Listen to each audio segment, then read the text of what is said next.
Ladies and gentlemen, welcome back to another episode of OafDiscussions. I'm your host, Kid Swift. With me as always, Mr. Brent. Doing it for the culture today. Yeah. Shayna. Just to be honest, all these girls look like a Build-A-Bay. And Webb. It looked like he died, and it's like, well, I don't care. Ladies and gentlemen, welcome to another episode of OafDiscussions. I'm your host for this evening or this week, Mr. Webb, Thoroughbred Webb, whatever Webb you know me as. And we may have Mr. Kid Swift. Oh, no, I take that back. Mr. Kid Swift will actually be taking a few episodes off due to traveling, so safe journeys for him. We may have Liquid Soul or Mr. Brent joining along shortly later on in the episode. I just wanted to go ahead and get this out the way. Yo. Yo, can you hear me? Yes, we can. Do you hear an echo? I did at first, but it sounds gone now. Okay. All right. Well, ladies and gentlemen, we have Mr. Brent on the line. How you feeling, man? Oh, I'm good. I'm good. How's things that way? I chill for the most part. I was actually ready to take a damn nap after I got through eating. Gotcha. I'm about to go find some food. Yeah. Well, shoot. Actually, as a matter of fact, if I wasn't going to do this episode, I was probably just going to hop right back on that PlayStation, and I'll get into that discussion in a second. But I was actually just talking about how my week was last week, and then I was going to proceed with the topic that I wanted to talk about last week, which was Kamikaze by Eminem. And then I wanted to go into next week's topics. Okay. All right. Go for it. All right. I was just talking about 3 movies that I watched the weekend where Showtime was free on Roku or free on Sling, whatever it was. The first movie was Baby Driver, and I was just talking about how good of a movie that was. It was up there with other movies that Edgar Wright has done, like Scott Pilgrim versus the World, Hot Fuzz, Shaun of the Dead. It's up there with that, and it's just like he just constantly comes up with great material, and it almost makes me wonder what it would have been if he had still been on or still been hired on to be the director for Ant-Man. Have you had a chance to see? Okay. Have you had a chance to see Baby Driver? Yeah, I've seen Baby Driver. Really enjoyed it. Good, very good soundtrack, like music-wise, of that movie and how things lined up. Yeah, it was kind of like almost like a musical in a sense, just as far as like how everything plays or how everything goes with Baby's soundtrack, and it's just as far as also like the symbolism and stuff too, and it's just kind of crazy how like you go back and rewatch it and you see a whole lot of stuff that you missed, and it's just like weird little Easter eggs and weird little foreshadowing and or different little symbolisms that you gotta get. Sometimes you kind of have to have pointed out to you, and it's just like, oh damn, I didn't even realize that. So yeah, it was funny. Just like that was just a really good movie, and I may end up owning it later. Who knows? I can see if this Black Friday I catch it with the good price, I'll probably grab that as well. Fair enough. The other movie I saw the next night was Marshall, which also came out last year, which was the Thurgood Marshall movie that starred Chadwick Boseman, Josh Gad, and Sterling K. Brown. And it was kind of funny to have Chadwick Boseman as Thurgood Marshall, mostly due to skin tone. Thurgood Marshall was more light-skinned, Chadwick Boseman more the darker variety.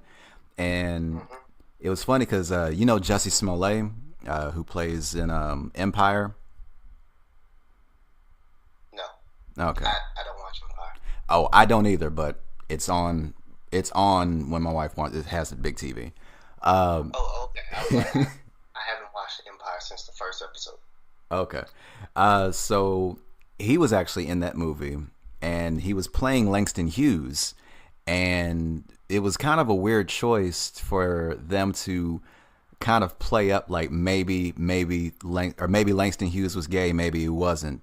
It was heavily implied in this movie, and I actually had to kind of pull my phone out and actually look up, and it was like, well, wait a minute, was he actually gay? But some historians imply that he was, but there wasn't necessarily anything to outright say that he was. And Okay.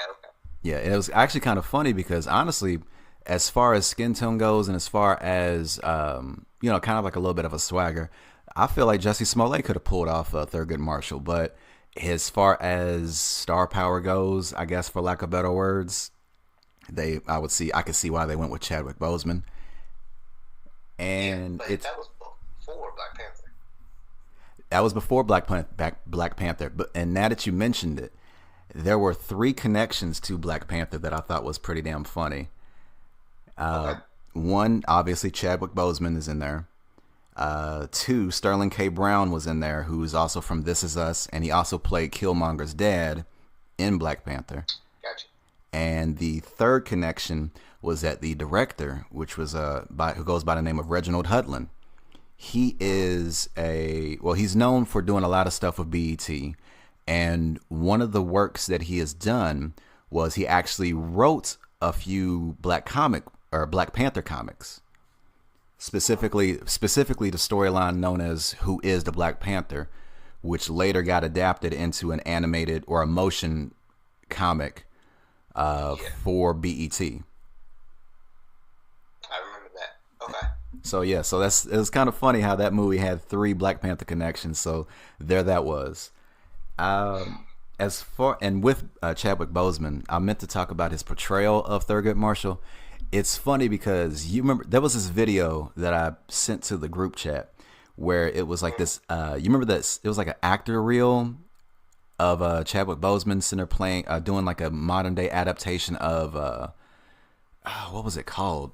I'm drawing a blank now, but it was pretty much an actor reel of showing him portraying this character that was very articulate and very intelligent and very logic based, trying to woo a woman, and who's he really enjoyed her company and her just for physical looks and all that other stuff, but he was trying, and she wasn't too bright, and he was trying to kind of smarten her up, but at the end he smartened her up a little too much, and it ended up backfiring on him. And I have to pull up the chat on that one to see if I can find that one again. I got a memory of it. So that reminded you of Thurgood Marshall? Yeah, it was kind of funny just as far as Boseman's demeanor, his his swagger as playing Thurgood Marshall. It sounded it just automatically clicked to that reel that he had when he was in college. Okay. And so that was a good movie. Two in a row. This third one broke the streak. I should have watched Ghost in the Shell, but we decided to watch Girl on the Train, which apparently Girl on the Train. Yeah, it's a movie based on a book, and that's not the series with the girl with the dragon tattoo. Correct, it is not. Oh. Yeah, it's Girl on the Train keeps popping up. Okay, tell me more. All right, so when I watched it, I got a lot of Gone Girl vibes from it. And if I'm not mistaken, I think that's probably the same people that produced it and all that other stuff with that movie. And it felt too much like a knockoff too much like a knockoff Gone Girl. And it was just so it was slow. Absolutely none of the characters were likable, so it's just kind of like, why am I even here? Why am I watching this? So I could have did without it. Got you. Yeah. Also that weekend, Ghost in the Shell wouldn't have been a bad movie. Yeah, I would have preferred watching it, and it's just kind of funny how like Scarlett Johansson is trying to be a diverse actor or actress, and everybody's hating her for it. But that's probably a topic for another discussion. And the other thing I did also last week was I listened to Kamikaze 3 times, which was 3 times too many. Have you had a chance to listen to this album? Yes, I've listened to the album and Kamikaze. Yes. Okay, so as far as this album here, it's kind of came out of the blue compared to Revival, which had like a release date and an announcement and advertisement and Even the Beyonce drop. What's that? He did a Beyonce drop, like just magically popped up. Oh, everybody wakes up to a new album. Yeah, that's becoming the thing nowadays, and in a way, I like it. Actually. Yeah, I think I prefer that nowadays. As far as because if you drop it surprise, and there's less likely a chance of it getting leaked. There's a less anticipation because it kind of smacks you in the face like the next day. Like, one thing I do like about it is that I don't have to worry about hearing like the trickling out of singles. Like I can just be like, yo, where's the real album? Like, okay, if I do like something, I can be like, all right, I can just go ahead and start the whole album. And I think I like that more than getting like one song here and then I'm questioning like, yo, was that part of an album? Is that just because they wanted to make music? Like, what is this? Kind of like Childish Gambino's doing right now. Yeah. Oh, yeah. With the summer, that summer mix he had, those 4 tracks, and yeah, we talked about that a few episodes back. So, with this album, let's see, how did I have this written down? I kind of went through this track by track as far as my thoughts on it, and it's honestly, let's see, how many tracks were there total? It looks like there were 13 tracks. 13 tracks, okay. And honestly, if he would have did like an EP, or if he would have just did, if he just did the Childish Gambino route and only did 4 songs, then this wouldn't be bad. Unfortunately, we got 9 more songs or 9 more tracks added to this, and with that being said, the intro, the ringer, I actually liked that from what I remember, especially when it came across and like he's sitting there just kind of like spitting bars, just going like just running. It felt like a smack to the. It felt like a smack in the mouth to like any and all kind of critics and all that other stuff that he had problems with regarding his last album, Revival. And honestly, if he would have just not made an album and only dropped the ringer that Friday, I'd have thought that would have been dope in and of itself. However, we still got 12 other tracks added on here. Now, the second track on here listed as the greatest, and I would like the hook more if he would have yelled it, or like in a more deep pitch or deeper tone rather than being all high pitched with it. And it just kind of came across a little hokey to me. And so how you felt about the ringer is how I felt about the greatest. You enjoyed the greatest as an intro, or I'm sorry, you enjoyed the greatest in general. Yes, I enjoyed the greatest in general just because I felt like it was like, hey, this is that slap to all the critics. This is that, I'm back. People keep calling me, one of the GOATs or the GOAT. I don't think he's the GOAT, but, he could be white GOAT. I'm not sure. White dude GOAT. But I did enjoy, I did enjoy Greatest. The ringer I thought was cool. But when they dropped Greatest, I was like, okay, we're cooking now. Okay. I could see that as far as like it being one or the other. Now, this third track, Lucky You, featuring Joyner Lucas.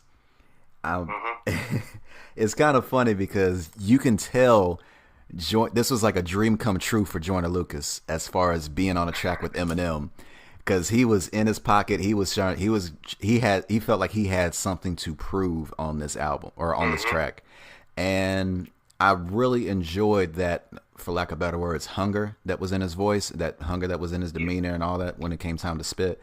And this was actually a pretty solid track, honestly. If it was also like a single, or if it was something just that was released a few months later or a few months back or something like that, like as a takeaway track.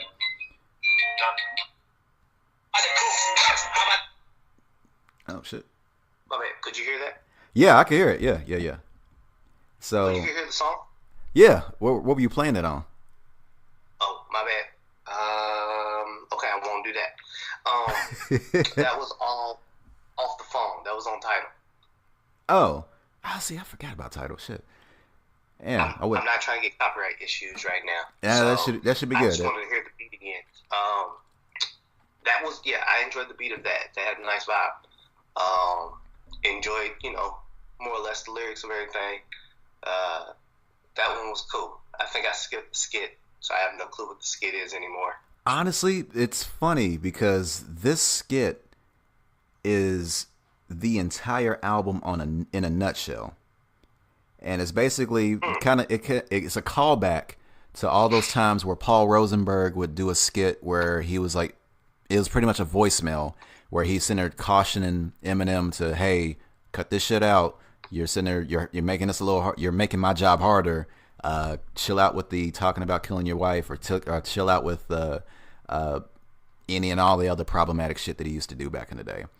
And so with this skit, it was another voicemail of Paul Rosenberg where he's sitting there talking about, so I'm kind of confused why you made this album as far as a response to people criticizing Revival. This sounds like a slippery slope. It seems like, so what's going to happen? Like, are you going to make another album responding to people that are criticizing your response to the criticism to Revival?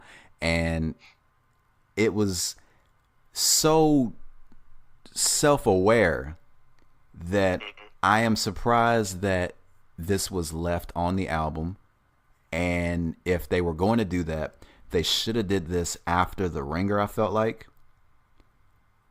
Because for it to go... I mean, this could have been the intro. If you're going to do that, you could have just... Yeah. Well, no, I guess having a song, then that, that makes sense. Yeah. But you just, that makes sense. Or honestly, if you didn't want to put it as its own separate track, you could have put it at the end of The Ringer. So it's all just one track right there. And that would have been... And I felt like that would have been perfect right then and there. And that skit was just a perfect summation of this album, Kamikaze. And then it goes into Normal, and this really could have just been cut out. Trash, skipped it. And then it goes M Calls Paul, where he leaves a voicemail for Paul Rosenberg, and he's sitting there complaining about Paul complaining about Eminem complaining about the complaints about Revival.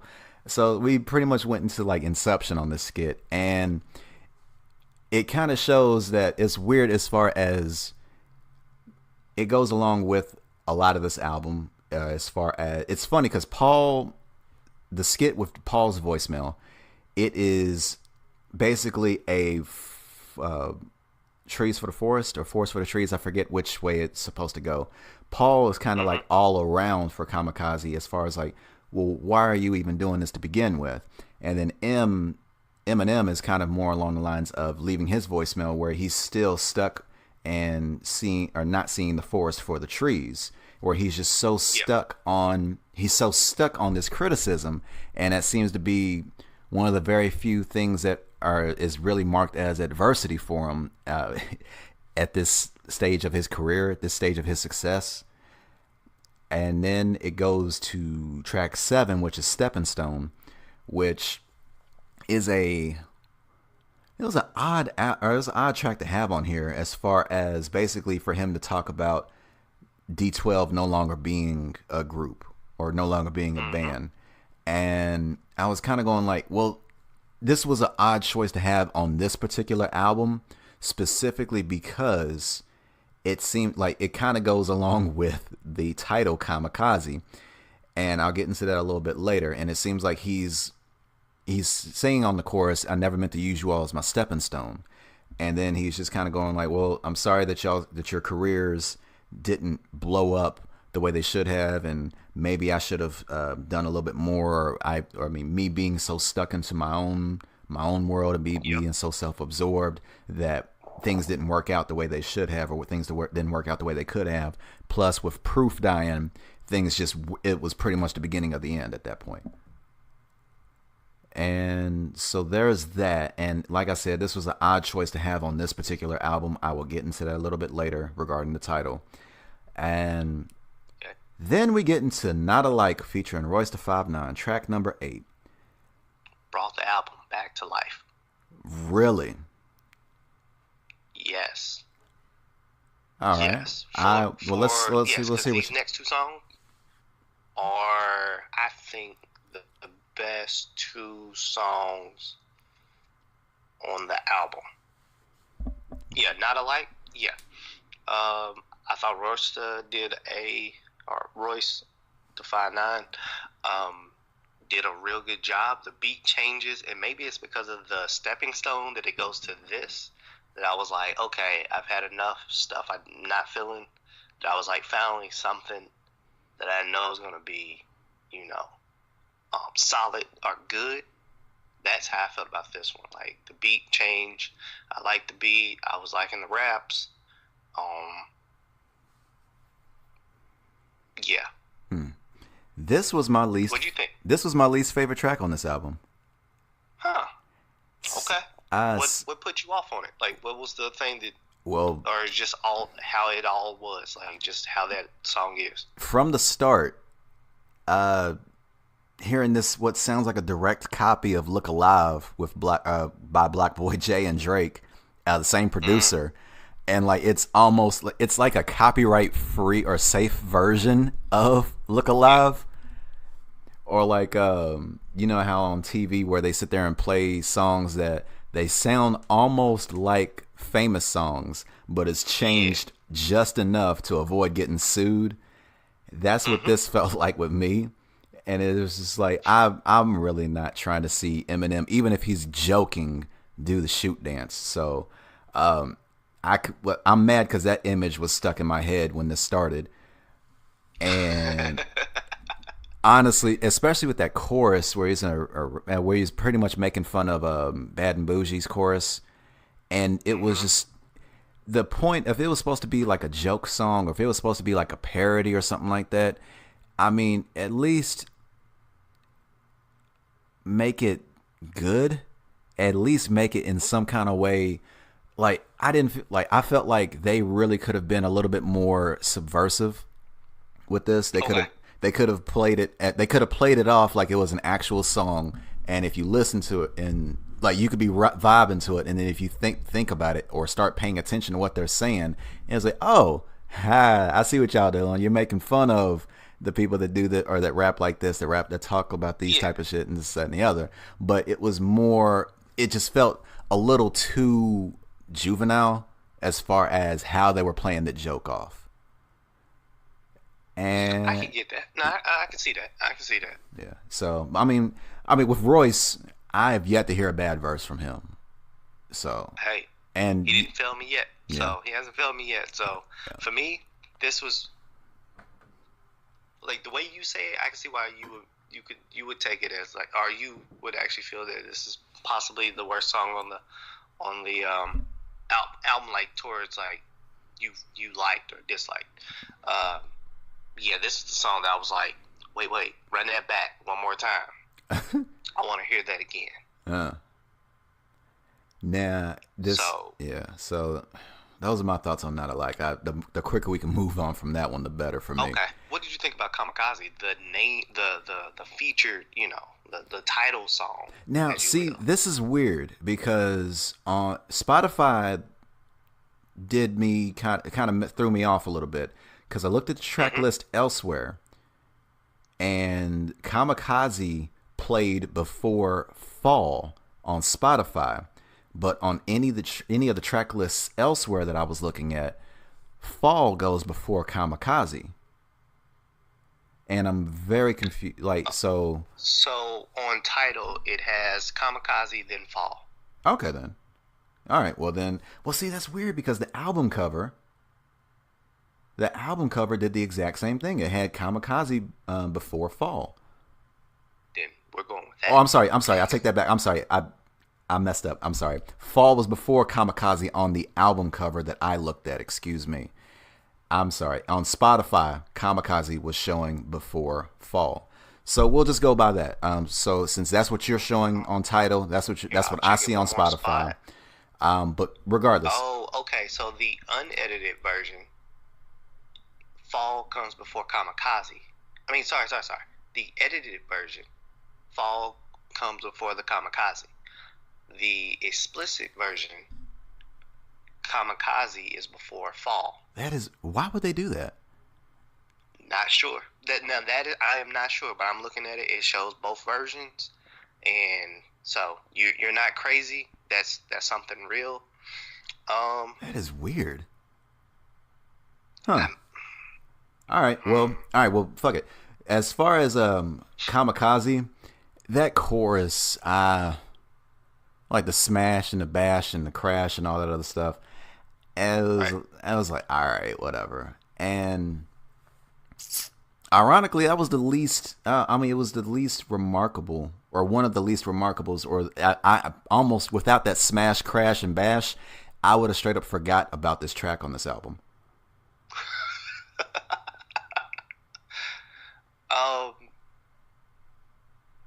So for me, I was basically like, M's just doing M stuff. Yeah. Okay. I was like, I'm not really gonna go too deep into it. It's just M spazzing a bunch of stuff together and like, boom, all right. Yeah. That's literally how I took Kamikaze. I was just like, I critiqued this like other M songs where he's just like spazzing on a track, and sometimes he's with the beat, sometimes he's not. And you're just like, I take whatever imagery and content and go, okay, all right, he did his thing. Yeah, like as we're reviewing this CD, I thought I was gonna give it a higher. We haven't even finished the last couple tracks, but I thought I was gonna give it a higher score than what I'm about to give it today. Yeah, it's funny because I was actually gonna give it a Luckily, we took this week off because I was going to give this a much worse rating than what I'm going to do now. Here's funny, like, to my knowledge, I have yet to give an album a trash rating. But this album, trash?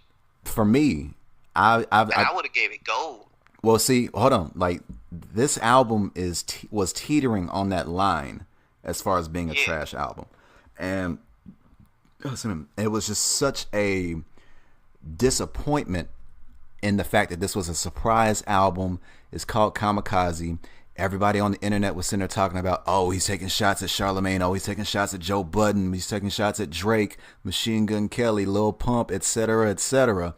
And then when you listen to it, and as far as him, okay, let me put this out there before I forget it.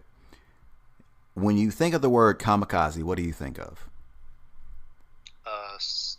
Someone also killing themselves in the process, like a suicide mission. Okay. And what would you say was the purpose of Kamikaze? Of this album, or people doing Kamikaze? The general version of Kamikaze.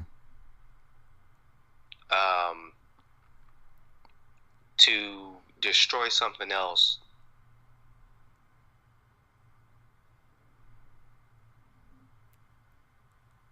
I'm not sure how you're trying to ask me that. All right, okay. I think of historian like basically to get the job done, you have to sacrifice yourself. Okay, so you're kind of along. I don't feel that is what this album's about. If that's what you're asking, like, okay, I don't feel like you're going where I'm going. Of that has to do with this album. Like, I don't feel like he destroyed anybody. I don't feel like he brought up enough of skeletons in the closet. Like, he buried it all and was like, okay, let me lay waste to everything as I, have to destroy myself in the process to do it. You are going in the direction that I was hoping this was going to go. Now, with Kamikaze, the first thing that comes to mind for me is Pearl Harbor. As far as the Japanese attacking Pearl Harbor, the main general, or admiral, excuse me, knew for a fact this was a bad idea to attack the U.S. as far as them getting involved. And as you see upon later events, shit escalated. Now, as far as the attack on Pearl Harbor, Kamikaze had occurred several times with the fighter pilots, and it was more of an honorable thing to do, as far as to destroy your enemies in the same, or if you are on your way out and you're not going to make it. As a matter of fact, a lot of fighter pilots weren't going to make it, and so they decided to, as their version of an honorable way to go out would be to take as many as they could with them. Now, so when you say that, I thought of Pearl Harbor, but I also think of suicide bombers. That's what I think of as like people who, you know, do basically suicide bombings. They don't call it kamikazes anymore. Mm-hmm. But that's kind of the same thing for their, you know, culture or belief or whatever cause. They are basically destroying something else, but they know they're going to have to, like, they're not coming out of it alive. Like, they know, like, okay, I did all I could. Now, before my last breath, I try to take out as many as I could. Right. And, you know, it kind of seems, and they're in the person committing the suicide's eyes, they viewed what they're doing as honorable, and just kind of like this was their purpose, this was their goal. Now, with Eminem titling this as Kamikaze, this felt more like a person throwing a tantrum and going, if I'm going down to be ridiculed, I'm taking every one of y'all some bitches with me. And it felt kind of juvenile, especially for him to be at the age that he is, especially for him to be at this level of his career, to be viewed as one of the greatest lyricists there are. He was, like, you know, I would say he's in my top 3.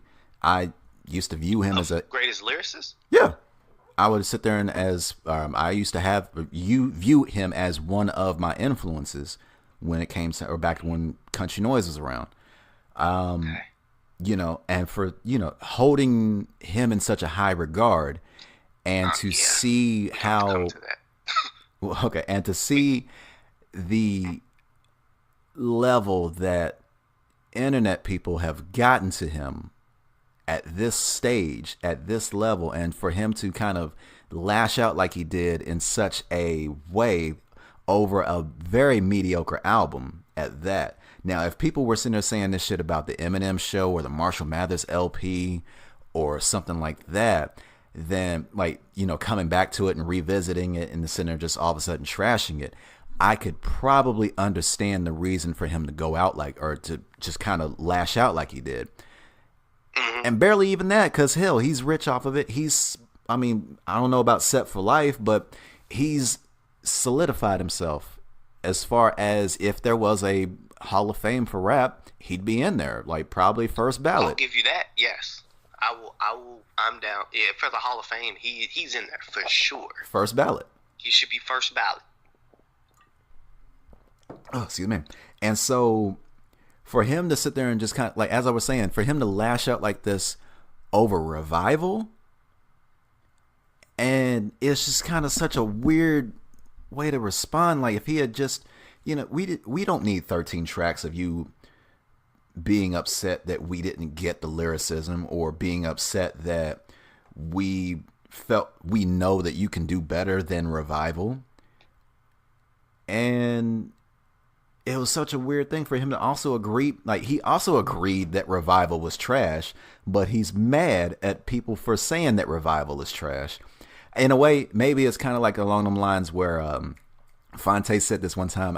I'm trying to remember if he said it in a song, but I do remember it in a tweet where he was sitting there going like, it was kind of like one of them situations where I can say that my kid is dumb, but don't you dare sit there and tell me that my kid is dumb. Okay. All right. I got you on that. If you say it that way, yeah, I'm with you there. In a way, in a way, like, now that I'm got to fight about it. Yeah, now that I've had a week to kind of sift through my feelings on this album, I'm a little more reserved as far as how I feel about it. And I was like, dude, I was highly upset that weekend when I was listening to this. Yeah, I don't think you said anything back that weekend. I think I was commenting more on the album. And if we would have recorded that weekend, I would have gave it gold. Okay. I would have gave it gold. That's how I felt overall from the feelings from the album. Okay, and with this, I was teetering on giving this a trash. I was really debating on giving this a trash. We should However, record it. yeah, however, like you don't understand like how emotional I was, and they're just listening to this like, what the fuck am I listening to right now? I got you, but you have him as top 3 lyricist. As personal top 3. Yeah, that's what I'm saying. Like as a personal, like you have him like, so that's almost like,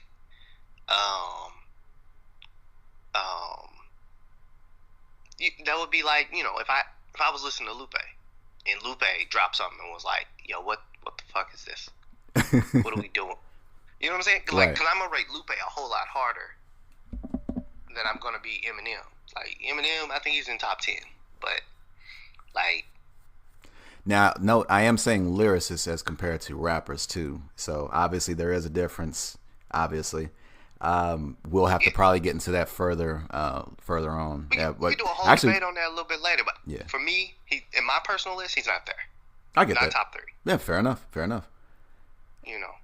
So I'm not even mad. You felt it a little bit more. Like me, I was like, oh, he finally came back, and then I realized it took him 6 years? 6, 7 years? I have to look at the discography to see, because Well, if let's say if was it Machine Gun Kelly, MGK, if he was right in his devil rap, then it took him 6 years to finally do a diss song back, and that I cannot allow. Okay, so you're actually leading into Fall, the next track that we were going to talk about. Yes, Fall. Which we were trying to figure out where it was placed on apparently the censored or uncensored version. So yeah, with Fall, that's where the real drama comes into play, as far as he fires off at Joe Budden, fires off at Lord Jamar, fires off at Machine Gun Kelly, Charlemagne, etc. And let me get this stupid point out the way. With that chorus, the first time I heard it, I for real thought he was saying, "Don't fart on my face."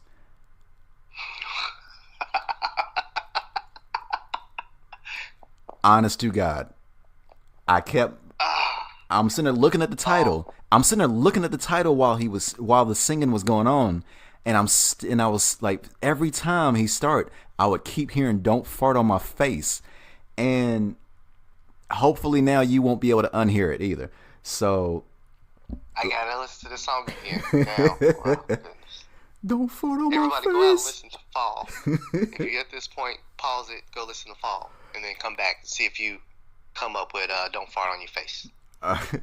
So with this, as far as the shots that he took, it was kind of once again, it's just a recurring theme of, oh, y'all didn't like this album, well, fuck you. And that's why I like with Joe Budden, it was like, last time you had hits is when you were sitting there, when you beat up your girlfriend. And that was an accusation. It wasn't proven from what I remember. Yeah. And 2, I mean, is that really the kind of line you want to throw at somebody when you yourself have made songs about killing your ex-wife and like beating bitches and beating gay people, etc.? Let's pause right there. All right. I was just talking to Jedi. I was talking to Jacob a couple days ago. And me and him, we left the gym and we talking Eminem. I asked him, because he's a huge Eminem fan, like huge. Okay. And I was like, yo, Eminem's albums aren't aging well with me. They're not aging well at all with me. Mm-hmm. I go back and I listen to that album and I was like, he got Kim on there, like the Kill Kim song.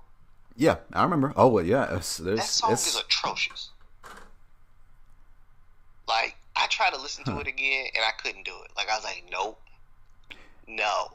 Yeah, it's funny because going back to these, like, I was actually kind of transported back to when I first heard Eminem. It's like, My Name Is, and I remember like I'm on like leaving elementary school on my way to middle school. It's summer program or like some sort of summer program where I won't get into that. Okay, but anyway, fuck that program. Yada, yada. Yeah, kids are shitty. Anyway, yes. And so it's kind of funny. It's like, you know what? Eminem was perfect music for that age group, like that middle school, high school range. Rebellious, finding the world, trying to make your own name. Yeah, like fuck you, mom, and suck my dick, and et cetera, et cetera. And just kind of like, oh, I can't believe he said that. And it's kind of funny how he held that's an easy market to sit there and appeal to, and an easy market to sit there and kind of like, wrap your finger around. And I don't know, like, in a way, he still had some dope ass lines. He still had some dope ass rhymes and tracks. But it's funny how, like, as far as, for lack of better words, his gimmick around that time period was kind of more like a shock jock in a way. Yes. And, kind of like almost in a sense like, oh yeah, he also mentioned Tyler the Creator on this album. And like that just reminded me, like, Tyler the Creator also started off as kind of like with shock rap. But he's he's definitely evolved by leaps and bounds from that era. Especially when he began, especially Tyler the Creator's nice now. Like, his lyrics and production. And it's just which surprised me that he got to this level in a sense. Yeah. Not because I didn't think that he could have that type of talent, but because when I first saw him, I know Gary was like, "Yo, you need to check this cat," and I would look at the videos and be like, "No, no, like I don't know what the hell's going on. I don't get the madness. I don't know." So my question to you, for Fall, did this fall flat for you, or was it a fall forward? How did it work for you? Fall was a fart for me. No, I'm kidding. Nah, with this one, it was, like I said, back to those skits where people are trying to reason with him, and the people that he's getting on, with the exception of Lord Jamar, who is kind of a hater in the most general sense. He doesn't like white rappers to begin with. So with the exception of Lord Jamar, the people that were talking about Revival gave some valid criticism. Some of it constructive, some of it just kind of shocked and like a, damn, I'm a fan. So like this is not the kind of album that I would expect from you, or this is not what I'm trying to hear from you. And so for him to kind of just lash out and sit there and just take little shots at those people. Machine Gun Kelly, 6 years late, according to Rap Devil, with Joe Budden trying to take shots at him as far as his domestic or alleged domestic issues. And here you are with your own domestic issues, alleged. And so, and then with Tyler the Creator, pretty much calling him, like, it got censored on both versions of the album, but he pretty much called him the equivalent of a pile of sticks. Did you catch that part? You know what? This whole track falls flat as hell to me. I think I went and started doing dishes when I heard this song. Oh, did you break one of them? It made me want to go clean up something just so I can wait till the song was done. Oh, okay. It was just like, it was this music that make you want to just like find something to do. No, not in a good way. Like, to be more disrespectful, besides skipping the song, I would have ran the vacuum until the song ended. Damn. And then turned the vacuum off for the next song. Okay, well, you're more critical of it than I thought I would, or than I was, yeah. No. Did I leave the oven on? It's like, you don't have the oven on. I'm going to turn it on and then just go back to it so I can make sure it's off. Yeah, like, that's how I felt. Like, I started washing dishes. Like, I was like, okay, let me turn on the water. Oh, the beat changed. All right, I'm done with dishes. And I listened to whatever the hell the next song was. Oh, well, maybe you should have kept that water running, because the track after that was... It didn't get better. Was Nice Guy by Jesse Reyes. Reyes. Most likely it's Reyes. Yeah. The next two songs are by same person. Yes. Now, with Nice Guy, she, like, as far as that chorus, she sounded like a discount Gwen Stefani. And that entire chorus was fucking annoying. For her to sit there and just kind of go like, it was pretty much like a pretend karaoke or pretend drunk karaoke, and then it goes into the suck my dick part and it's just like, really? And just listening to this, and honestly, luckily this was not a long song. This was barely 2 minutes at that. And then it goes into the better version called Good Guy featuring Jesse Reyes. And I enjoyed this way more than Nice Guy, especially when it seemed like he actually was what he was talking about was less vindictive and less bitter compared to Nice Guy. It actually felt like he was actually talking about some more personal shit. And as far as that, it almost seemed like it was a beat change. And I had to look, and I thought these were two tracks, or I thought these two tracks were all one track, which would have made a lot more sense, being like Nice Guy than Good Guy, especially if you got the same person on there and it's almost the same theme. And what should have happened is, at first it should have played Nice Guy, and then it switched over to Good Guy, and then the track ended. Now, anything else to add with those two tracks? Nope. Okay. Nope. So that would have been a bad way to end the album had it just been on Nice Guy, Good Guy. What now? Track 13, Venom, music from the motion picture. Question. What motion picture? Oh, well, I mean, I think it was pretty obvious what motion picture. But my question... No, I thought you were saying which motion picture. I thought you were saying question like... Oh, here's my question. Pause. Here's my question. Why is this on Kamikaze? Shit, I don't know. He can't put it nowhere else? Right. I mean, like, obviously, I would imagine there's going to be a soundtrack for Venom. Why put that on this? He had nothing else.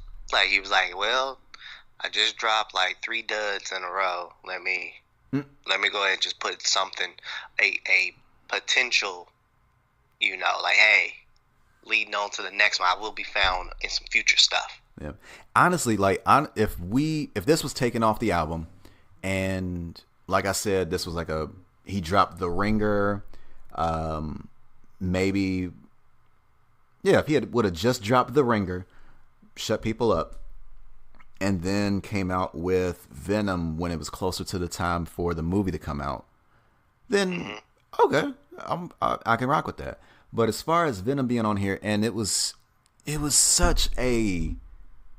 It sticks out like a sore thumb. One being like, yes, who does... It's unnecessary. Yeah, that's like, if... hold on.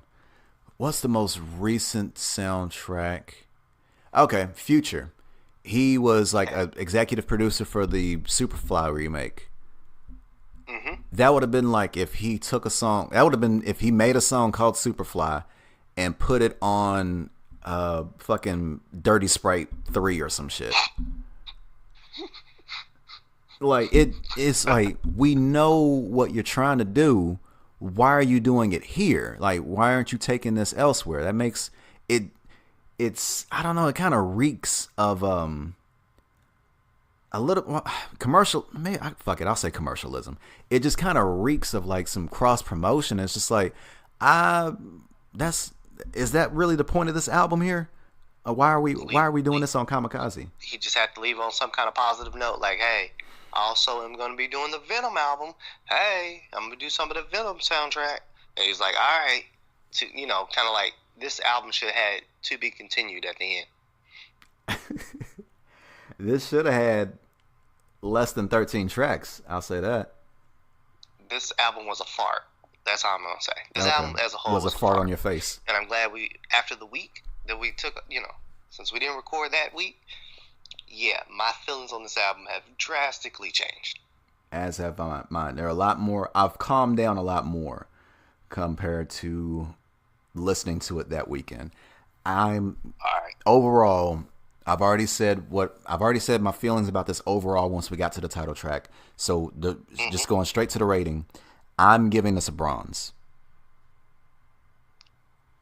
So you went from trash to bronze. I was teetering between trash and bronze. Between trash and bronze. And now that I've had some time to chill out and just kind of listen, and afterwards, I got you. This is still leaps and bounds better than Revival. All right. And like it was funny because I think that's what stopped me from marking it as trash that week to begin with. I was like, I really want to give this trash, but this is so much better than Revival. Like Revival was that fucking bad, and I gave that a bronze if I remember. I'll have to go back and listen to that episode. So what I would give this album is bronze as well. Wow, you went that was a huge drop for you because I at least had one. I just only went up one rank. You dropped 2. Yes, because after all the smoke was settled, right, and I tried to listen to it again, and I realized I was just like skipping to Royce da 5'9" and Kamikaze. It was like, all right, the album. There's 13 tracks, and there's only 2, maybe 3 songs that I care to hear from. So that means 10 other ones I would rather skip or not hear ever. And there are skits that I don't want to listen to again. And there are whole songs that I wish they were just a fart. They could have just played fart tracks and it would have been better. So this is getting a bronze for me. Okay. Yeah, it was neat to have him come back. I will say that him coming back, I was like, oh yeah, I like some of the production. I like this and that. But I've not went back to it. I've had to force myself to go back to it. And then I realized, like, there wasn't very many highlight verses or moments from this album to me. Like, they just, like, off the top stick in my head. Like, okay, he said that phrase. Oh, my, that was crazy line, this and that. And I would almost, I can't give it a trash because it actually had, the production was all right. It was classic Eminem stuff. To me, it was classic Eminem stuff. Like, he makes a few, a couple songs turn into something catchy. He spazzes about some random stuff. And, occasionally I'll have a team up with somebody. And you'd be like, oh, okay, I'm feeling that. Or at least for me. So I gave him bronze. I went from gold to bronze. And, yeah, he needs to do better. And basically, I felt like this whole album was basically to stir the pot so he could make a bunch of just, like, fake beefs and maybe do some beef tracks or maybe come out with another album. Yeah. But I think he's going to do more with beef tracks than this album. Okay. I would be cool with that if, obviously that kind of sparked a lot of white boy rage between Eminem, Machine Gun Kelly, and G-Eazy. But he's like grandpa white boy rapper. Like compared to the rest of them, like OG. He been in it so long, like OG white boy rapper. Yeah. With the exception of I'll put some respect. With the exception of like a MC Search or a Vanilla Ice or what are the names? House of Pain? Yeah. You know what? Or well, hold on. I was about to throw Snow in the mix, but nah, that was a fake. That was a white boy reggae. I mean, he is a battle rapper. There's a dude named Snow as a battle rapper. Well, see, I was talking about Snow. No, I was talking about Informer Snow. Yeah. So licky boom boom down. Anyway, it was cool hearing Machine Gun Kelly rap again. But truthfully, this album's gonna go basically in the same box that Revival went. Yeah, I'm good without it. Like, cool, thank you. Well, no. Thank you for dropping a new album. If he does another album, just don't put out no songs, no tracks, just drop a whole album. And yeah, so he got bronze. All right. Well, so there's that. That's all I remember wanting to talk about from last week. So as far as starting with this week, before we get started on anything on how our weeks were, things of that nature, first and foremost, rest in peace to Mac Miller and Burt Reynolds, who had passed this previous weekend. This I'm pretty sure Kid Swift is probably hurt the most regarding Mac Miller, how he held him in such high regard, especially with his music. And we had recently reviewed his album that came out this year, Swimming. Yep, that's what the title. Yep. And yeah, Kid Swift felt it or enjoyed it way more than I did. It was. As far as with Mac Miller, it was just kind of typical Mac Miller. It's either take it or leave it with him, and I was just kind of more of a leave it. But Kid Swift was, I think he marked it as gold, if I recall correctly. Yes, we'll have to go back. That as gold. Okay. So if y'all catch that episode, re-listen to that, go from there. Burt Reynolds, I mean, like a OG actor. Longest Yard, Deliverance, what was it, Smokey and the Bandit? Yeah, he did that one. Yeah, he did Smokey and the Bandit. Also, he was kind of more like played some joke characters as he's gotten older, but kind of somewhat of a legend. So rest in peace to those two. So you know what? How rude of me! I forgot to ask you how the Universe Soul Circus was. Universe Soul Circus was actually pretty dope. Like, it was pretty dope. Really, really cool for real. For me and other people that might not be aware of it, could you kind of break down what the Universal? Yeah, I'm putting a lot of emphasis on it because people can't see how it's spelled. Soul Circus is. I was gonna say it's like an all-black soul circus, but it's not. They actually bring. I think it's ran by like. I mean, if it's an all-black circus, wouldn't that already be a soul circus? Yeah, but this one actually just brings all different denominations or like nations together. So there was like a Puerto Rican group. They did trapeze. Trapeze. Yes. Trapeze, yeah, like the swinging and the, okay, yeah. I can't remember where they were from. I think in Africa, and they were like breathing fire and doing stunts. There was flyers. But like each unit was from a different place. They also had some Asian descent. I'm not sure where they were from, what part, like where they would actually have been considered, but they were a martial arts unit, and they were actually probably the coolest thing that we've seen because they were doing flips, but not like your typical flips. Like one person would be sitting, basically like a person would be sitting on their back, and another person would be, they were like put their feet up in the air, and then the other person would sit their butt on their, like the bottom of their shoes, and then the person on the bottom would flip them and catch them on their shoe. Like catch them back on their shoe, or they'll like pop up and like almost like gymnasts, and then they would be like feet to feet, and one person would just be like standing up in the air.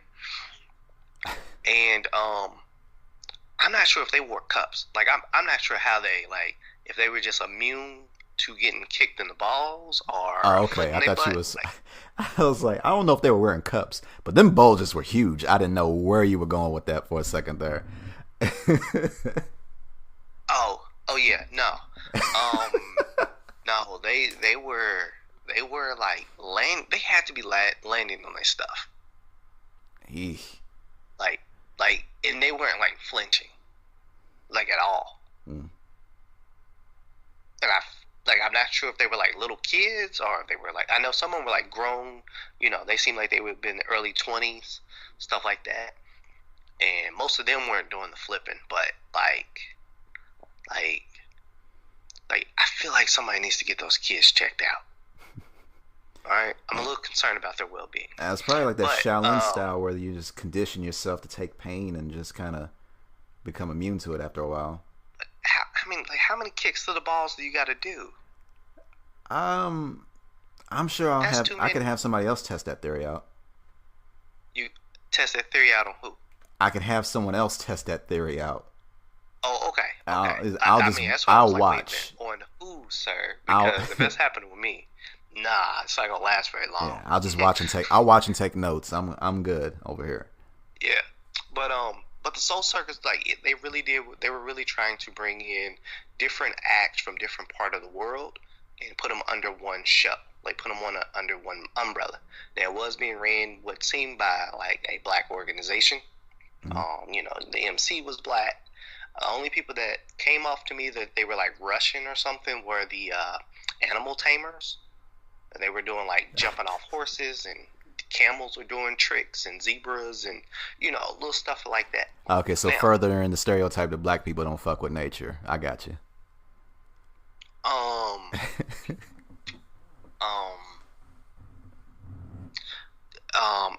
We could say that the Russian cats were more in tune with animals, and probably would kiss them in the mouth. Yes. You know, maybe it's a European type thing. But no, let me not be petty. Let me not be rude. So the show was pretty cool. There was one act that actually stands out to me now. Like, you know, they have like intermission type thing to keep people busy. They send out like fun clowns who basically like dance and do a bunch of stuff and, you know, make noise. They don't actually say anything. They blow whistles. Well, they did this thing where he brought like 4 random people, 2 guys, 2 girls. 2 guys, 2 girls, brought them to the stage. One cup. They didn't know what they were doing. And then basically he pulled up the last guy and got him to the stage. And then like they played some songs. He did like these dance moves. And then they had to like do all the choreography that he just did. Right? Well, this one chick got, she had like super weave.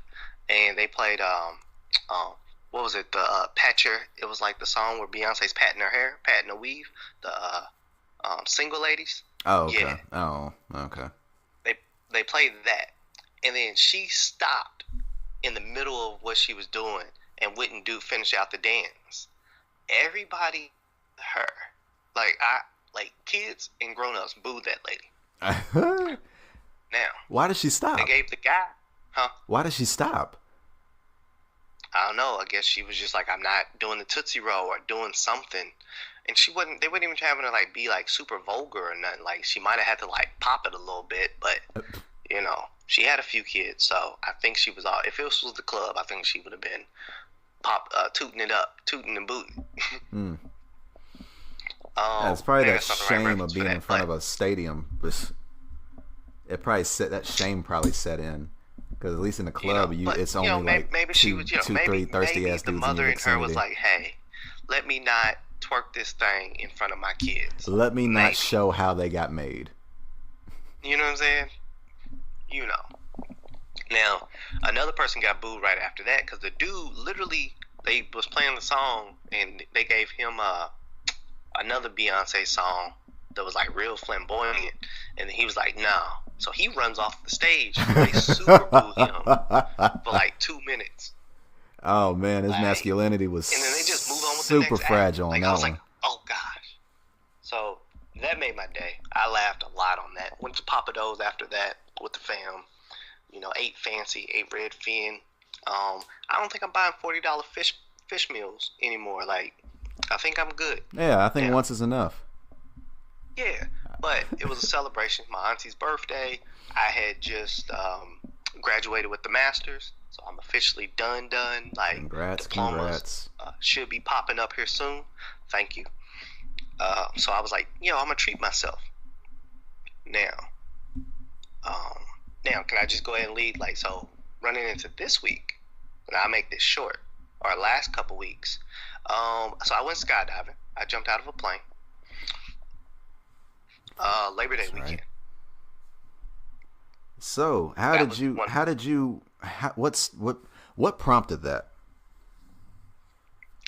It's been on my bucket list for the last. So I have an overall bucket list and I have a yearly bucket list as well. So each year I try to knock off most of the things on the yearly bucket list, and then that overall knocks off stuff off the bigger bucket list. Because some things just aren't feasible money wise, stuff like that. And it would seem like for the last 4 years, I would have the money. I'd be like, okay, I finally have 300, whatever. And then I would have to give it to somebody, or somebody needed it, or a car broke down, or, whatever. So this year I was trying to go to Denver, but my bad planning, the tickets went from $250 to $600. And I was like, you know what? I could pay the $600, go to Denver, only for 28 hours. Reason I say that is because I would have got there at 10 o'clock. It would have went, like, I would have got there at 10 p.m. Denver time, Mountain time, and, you know, got to go through that night, and then basically would have left at, if that was a Friday night, I would have left Sunday morning, 12:45 Mountain Standard Time. Oh, well. Yeah, and I was like, for 28 hours, there's no point in me spending $600. Right. And I still have to buy hotels and rental cars, and you know what I'm saying? Like, I was like, this is stupid. So I was like, you know what? Somebody mentioned to me, like, yo, what about skydiving? I was like, wait, what? So I looked into prices, all that, found some slots, went skydiving. Now, I was there for like 6 hours because a storm came in and, you know, delayed it like 2-3 hours. But I ended up getting the jump. I went in Cincinnati, start skydiving in Cincinnati. I'll shoot some photos in the chat if you haven't seen them.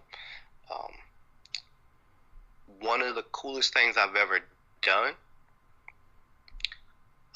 Wasn't as I thought I would scream or yell. Nope, I laughed the whole time. Wow. So I may be crazy. Oh, but the I laugh to laughed keep from crying. I said probably the laugh to keep from crying. No, it was just like jumping out was like I never had that falling feeling, or that, like, if you're on a roller coaster, like, you know, when you, like, your stomach jumps to your throat or whatever, you can feel it deep below, all that. I didn't have that feeling falling. Like, it just felt like being in a super fan, and it was blowing on like a hurricane fan, blowing on like super high, and like you're just falling in the fan. In the fan. Okay, well, that might have some problems there too. I mean, well, you know, it's not like a Batman scene where you gotta like stop the fan, but like you are rushing to the ground. Now, falling for 30 plus seconds is crazy. My mind was like, what is happening? We shouldn't still be falling. Right. And they pulled the parachute, and then you just like glide for like 10 more minutes. Like, and that was dope. I got to pull the parachute a little bit, like, you know, turn it left, turn it right, stuff like that. I had a blast. I was cheesing the whole time, laughing the whole time, and then I was way too excited when I finally got to the ground. I'm not gonna say hit the ground because we didn't fall and hit the ground. Like that. Like, I was like, I don't know what I'm gonna do. I don't know what I'm gonna do. And I finally like drove back 2.5 hours back, and, you know, got to the crib, took a shower, and was like, all right, that's it. I'm going to bed. Next morning, I was like, yo, I jumped out of a plane yesterday. What the hell? So, no fears realization of popped up to me then, and I think that covers, you know, for the most part, majority of the stuff. You know, I got kind of like an employee of the month type thing at work. I got, you know, things has been popping. Like, yo, I've been doing good. I've been doing pretty good. Like, work was going good. You know, got some accolades. You know, some people sent me some thank you cards for the work I've done. Yeah, and I was just getting bored. Like, I was just tripping. Like, I couldn't podcast. Yeah, apologies there. We got to. What with Kid Swift being out for the next couple of episodes, we're gonna have to find a way to get a better schedule going. So we'll definitely be working on that. We'll work it out. Yeah. So how's things your way this week? Well, shit. Compared to your two stories, with the exception of the two topics I'm about to talk about, I somehow whacked myself in the eye with my own toothbrush. Oh shit! Yeah, with toothpaste in it. Hey, did you just quit the day? Like, did you just go back to bed? I should have. That was it like more serious? I should have. That was the start of my day. Luckily, things didn't escalate from there. If I was more it was funny because I was angry at first, and then I was in pain.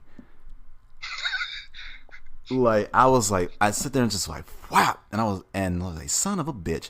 And it's like, I can't believe my stupid ass. Ah! And then just like, it was just, it was. Realization happened. Yeah. Because your eyeball's like super sensitive. Yes. And it was so delayed, which was even funnier. Well, looking back on it, it was funny. At the time, no, that was agony. It took me a good 10, 15 minutes. Well, luckily I was brushing my teeth while I was heading towards the shower. So it took me a good 10, 15 minutes to kind of just fully flush it out. To get like any kind of that burning sensation out. And just thinking about it and just talking about it now, my eye is still starting to feel a certain way just thinking about it. All right, let's leave it alone, man. Let's leave it alone. Oh, I got a random thing. All right. On the boat, I ran into old not acquaintances. You remember Aaron Rodgers, right? Yeah. Or A-Rod? Yeah. Ran into his sister. For the audience, our Aaron Rodgers is not the football player. It's somebody we actually went to school with.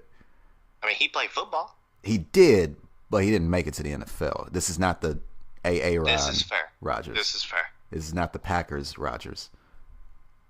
I ran into his sister, so I used to like hang out with them.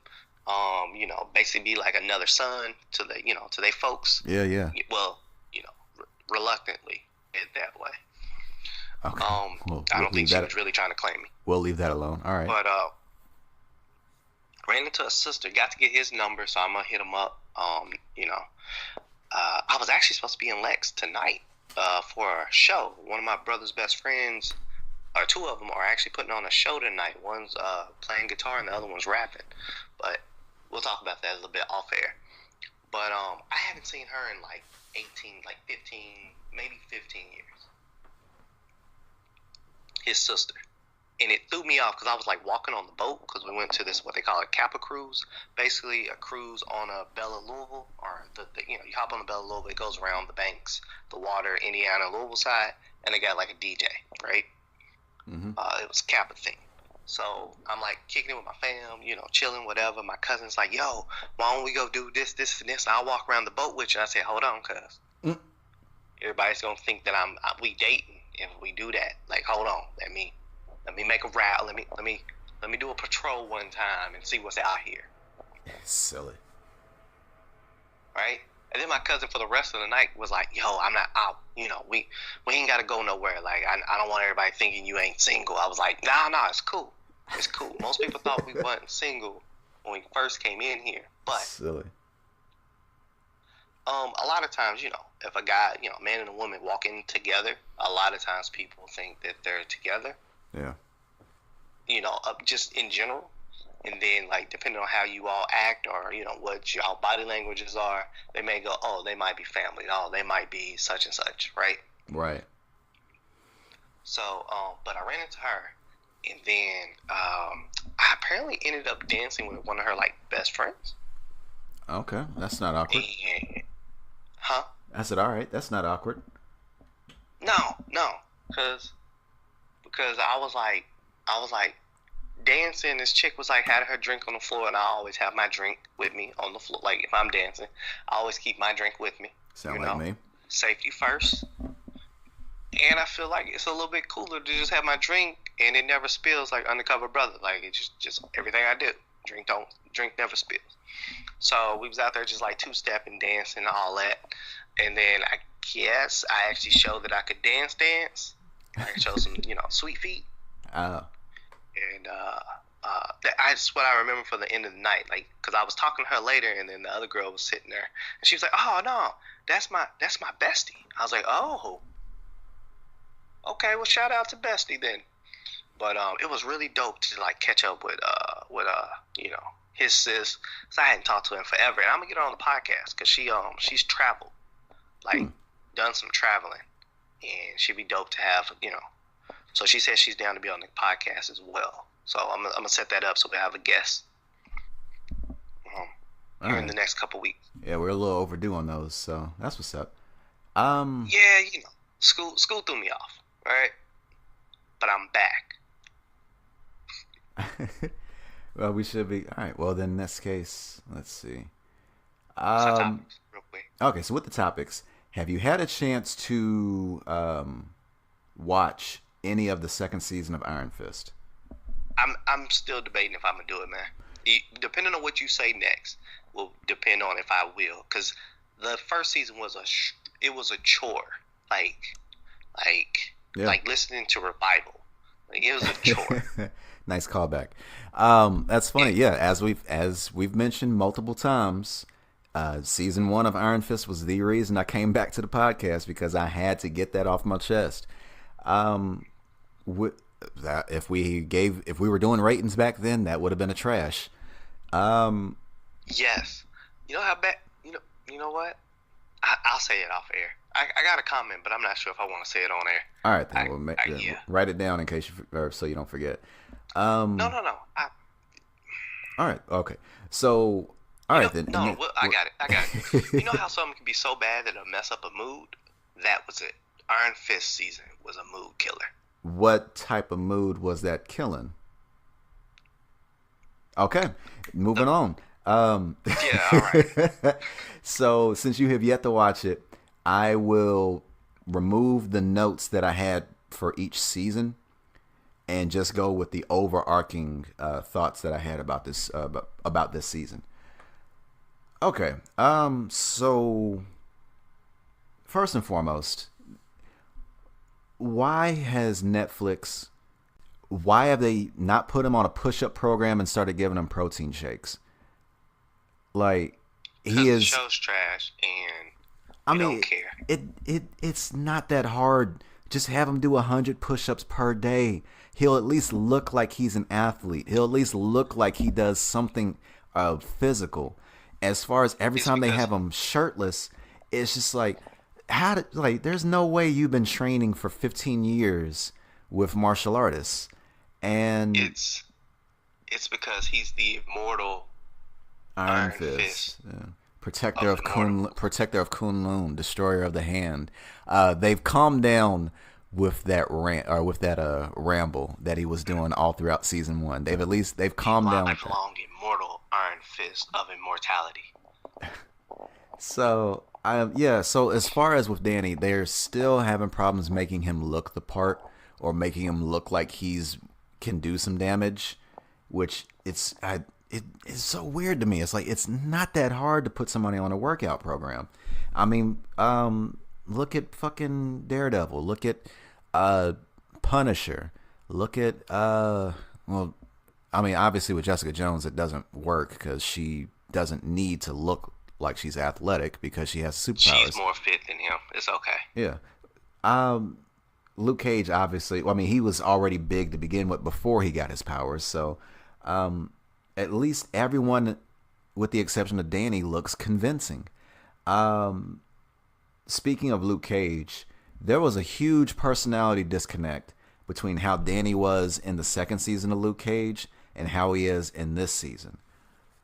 Mm-hmm. With the second season of Luke Cage, he was a lot more laid back. He was pretty chill. He was he was kind of along the lines of where I was hoping he would be as the Iron Fist. It's like real mellow, kind of involved, more in tune with his chi, clearly meditating for the sake of bettering yourself, and kind of being a voice of reason or kind of being a helping hand to Luke Cage. And that episode where they collabed together was dope as hell, which kind of made me go well, shit, maybe we should actually just go ahead and get a show where it's them doing the Heroes for Hire gig that they've been doing in the comics. His personality was not like that in the second season here. I'm very confused because he was not as pouty as he used to be in the first season, but he was still pretty. Still a little naive, still a little slow to the gun or slow to the draw. No pun intended on people that have watched the season, specifically I'm avoiding spoilers. It was just so weird to see his personality. He was a lot more frantic. He was less chill. He was still continuing to say. He was still continuing to say shit where. Okay, my bad. Oh, I'm sorry. He was still saying stuff that was kind of like how I said on the last season, he would say shit that was going to make the plot, that was going to further the plot because it further complicated shit. And it's just like, you really had a less complicated way of saying that. You really could have worded that better to where this would have solved the problem 2 episodes ago. So like now you said this, so now this has got to drag out until the next episode or till 2 episodes later. So what were you about to say? Would in the timeline season 2 be before Luke Cage 2 season 2? The way they were talking, no. Oh, then they just screwed up. And what you just said there, I don't think I need to watch this chore again. I feel like I'm just gonna just turn on the vacuum the whole time. It's like I said, it's better than the first season. There's a little bit more fun to be had. There's way more fight scenes and a lot more competence on Danny's side, as well as Colleen and Misty Knight showing up in place of the nurse. The night nurse, Claire. There we go. And as a matter of fact, Colleen and Misty's friendship and their chemistry it's been consistent compared to from Luke Cage season 2, Defenders, and in the second season of Iron Fist. Like you could definitely see them being the team or doing that team up that they had in the comics as well. All they need to do now is just bring Claire back into the mix. So the running theme of Danny having performance issues comes back in this season. With his former colleague or roommate or teammate, whatever, Davos, he's back and he's the main villain, as you see in the trailer. This isn't a spoiler because it's in the trailer. He ends up having powers similar to the Iron Fist, where his shit glows red instead. And he's able to do a little bit more with it, obviously, because he's just, for some reason, just that much of a better fighter than Danny, and yet he still lost to Danny when it came time to get the Iron Fist. And him kind of being pouty and just this huge shift. Well, he was already kind of shifty in the last season, but it just escalated a lot more to where he was just pretty much like willing to kill and willing to like break a lot of his original morals to get what he wants.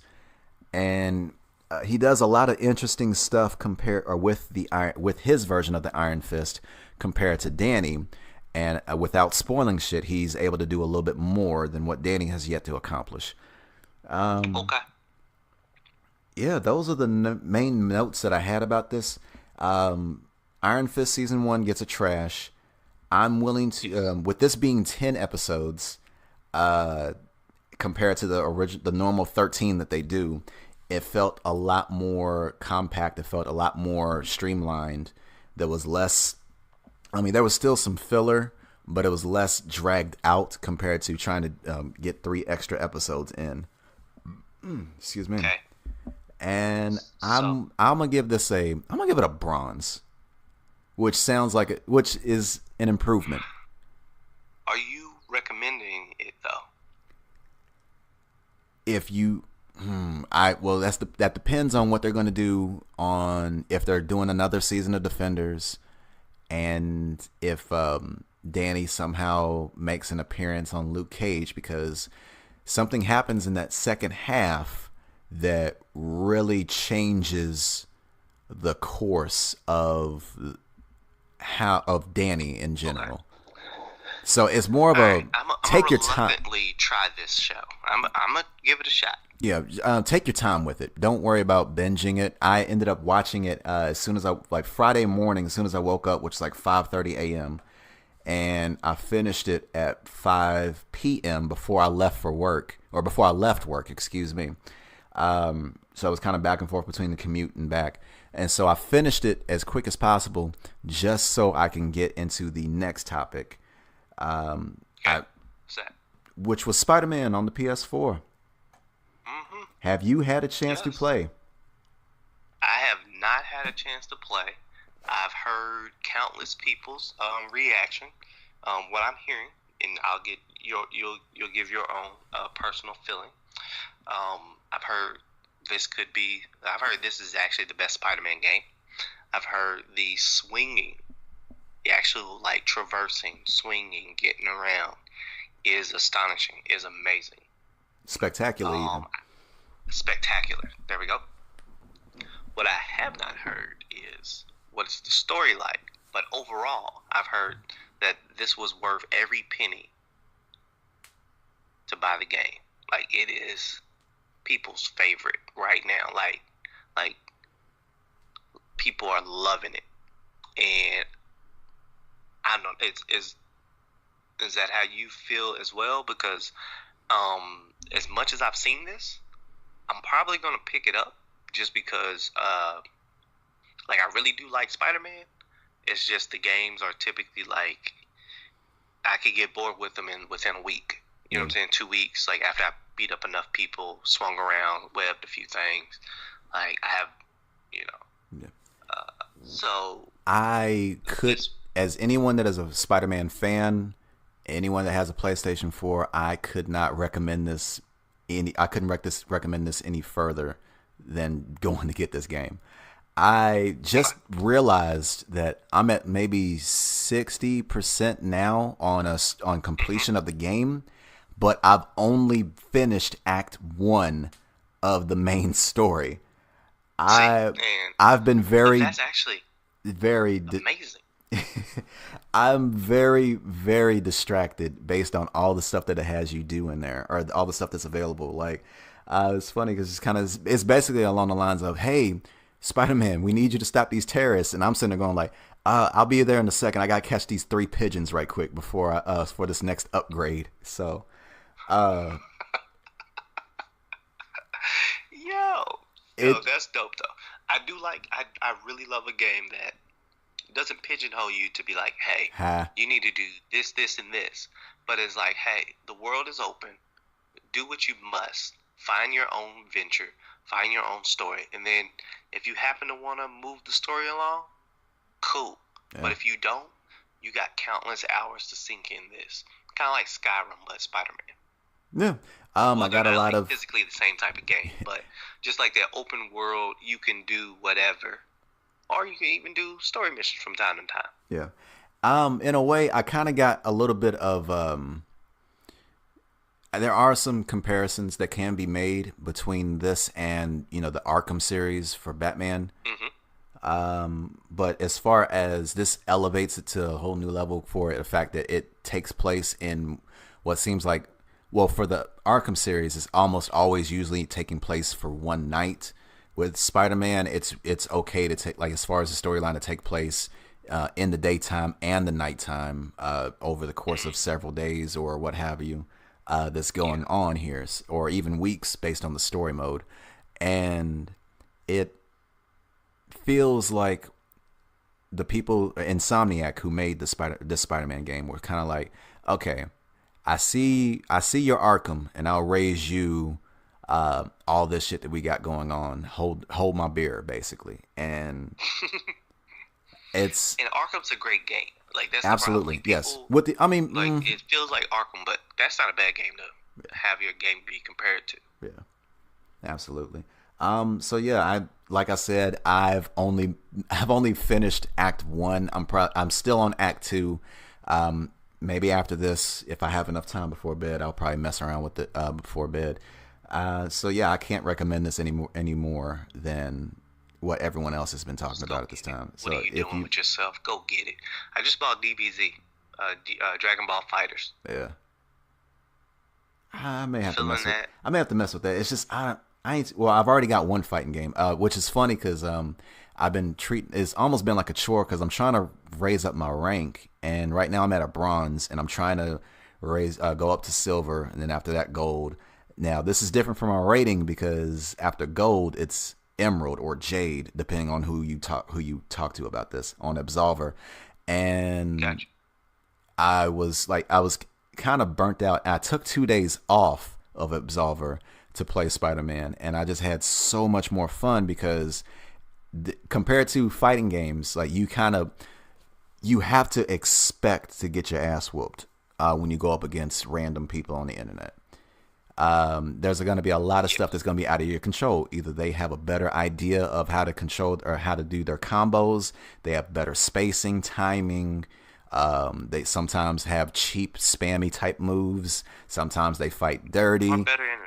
Yeah, or better internet, or worse internet, and they take advantage of that worse internet with the lag, and it's just like so much out of this. Just like, yeah, but with Spider-Man, it's like obviously like with the single player game, the gratification and the reward is right there. It's like, here's the objective, I beat it or I got it. Here's my reward for it. Now I can sit there and use this to spend it on this. Now I can use it to upgrade that, so I can sit there and accomplish more. And after those 2 days of playing Spider-Man, I went back to Absolver, and I was in a better mood fighting these random people. Even if I got my ass whooped, I was actually I got my ass whooped maybe 2 fights in a row, and then I ended up on like a 7-8 win. Actually, how many? 11. Yeah, now that I think about it, because I actually took the footage of it. Yeah, I was on an 11 game win streak. You put them on your bedpost, man. You put another like Killmonger scar on yourself. Yep, killed another. Yeah, I might as well. Should have. But yeah, it was like I was actually back to having fun playing a fighting game, and it's just funny how a different game put me in a certain mood. So that's kind of what happens. So, if you're getting tilted, as they say, if you're getting frustrated with something, just back off, do something else that's kind of similar, but just kind of partially, and then just come back to it and see if it changes your mood. And that changed my mood, so that made me enjoy another game that I was playing. So yeah, so there's that. That's what's up. I've done that, but I was doing it with Overcooked 2 for the Switch or PS4. Very cool gameplay with 2 people or 4 people. If y'all have never played it, it's like one of those remember those games on your phone or computer where you like made the order and then had to get it out before the timer was up? Yeah, but you have to get out like a series of orders. Yeah, my wife loves those damn games. She's still playing them. Get Overcooked. Get that and play it with her. All right, and it's on the PlayStation, you said? Yeah, it's on PlayStation. PlayStation 4, it's on the Switch, it's on, I think, all consoles. Overcooked 2. You might be able to buy the first one cheaper, but I think it was only like $19. Yeah. $20. Okay, well, I might be able to finally get her to sit there and play the PlayStation with me, because she's actually waiting on the Spyro remastered, the trilogy coming out pretty soon. Yeah. Actually, that's this month, ain't it? Huh? That's this month, ain't it? I think so. Okay. Yeah, I think, because October's like stupid, so yeah. I think that's this month, but Overcooked 2. Right now. Alright, so if you're YouTubing it, Overcooked 2, look at the trailer, and you'll know instantly after watching the trailer or 2, like, yo, if she's gonna love this or not. You know what I'm saying? Like, right. I recommend it. Like, I didn't have people come up to the house just to play Overcooked, like, together, and just, laugh and joke and all that. So I've been playing that, and then I've been playing Divinity Original Sin. Running through a RPG or like an RPG, but it's turn-based combat. So just been like running through that with some strangers. I ran some of that with Kid Swift, with Gary. I just been switching it up. Like, instead of just playing like straight shooters or straight GTA, I've been switching it up. Just vibing out with the different games that I got, because I got the Switch now. So, I've been building up the collection on that with Mario Kart, stuff like that. So, it's just been a good time just vibing out, playing, getting a little bit of time to play some video games, like not going too crazy, but also watching anime, like My Hero Academia. Academy. Oh, Attack on Titan is back, ain't it? Yes, we'll have to do that in the next episode. We're gonna talk about that. Well, I gotta catch up. I've yet to start season 3.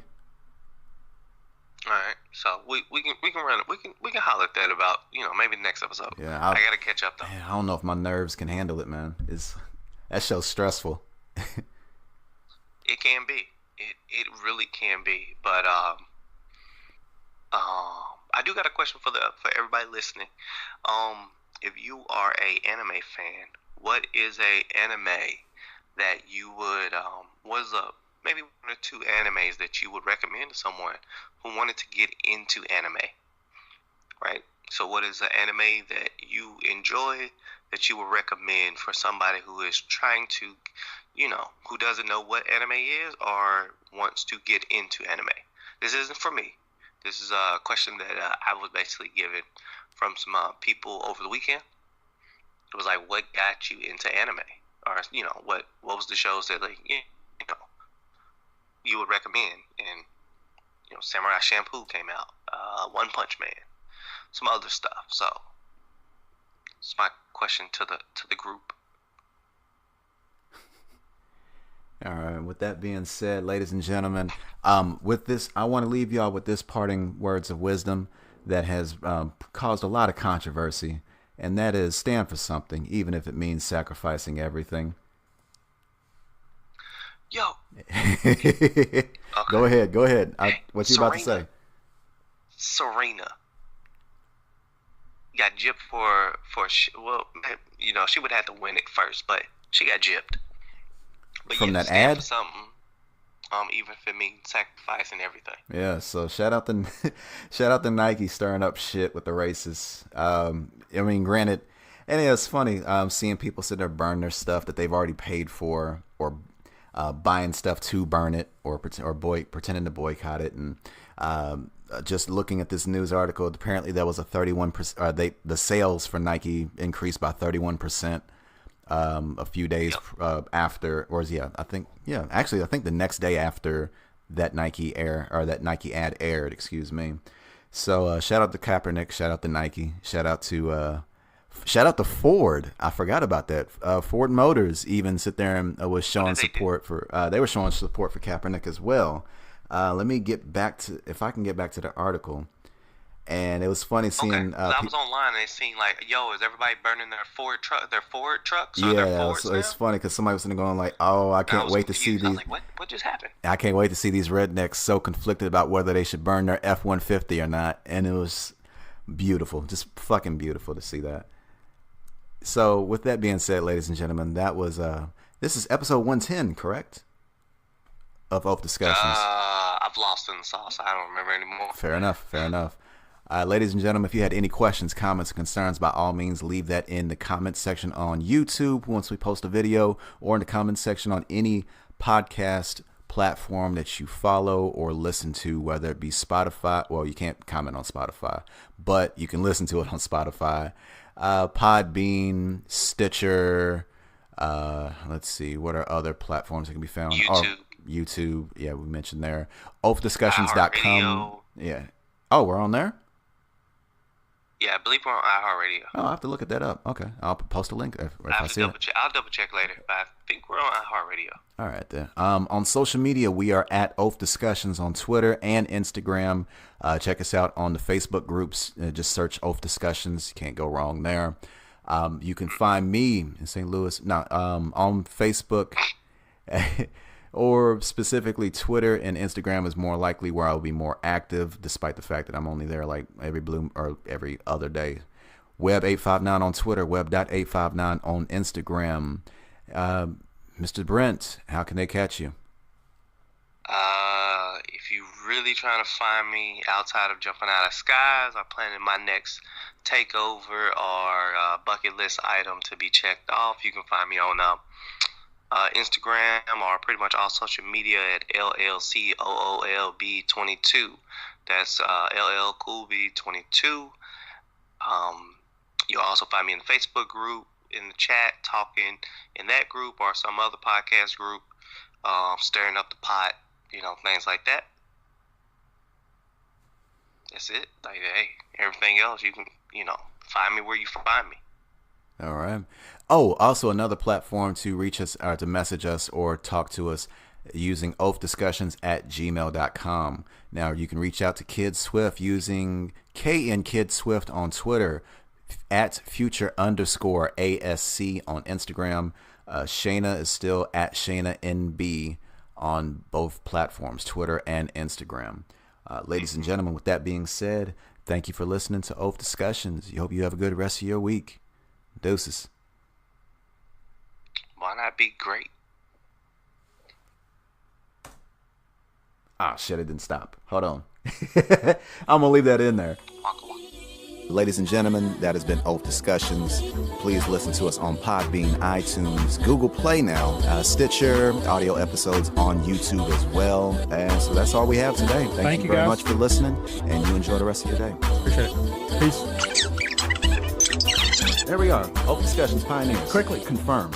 Make the meme and then put the big thing on there with the stupid little graphic like every other goddamn internet comedian does. We got to get these views, baby.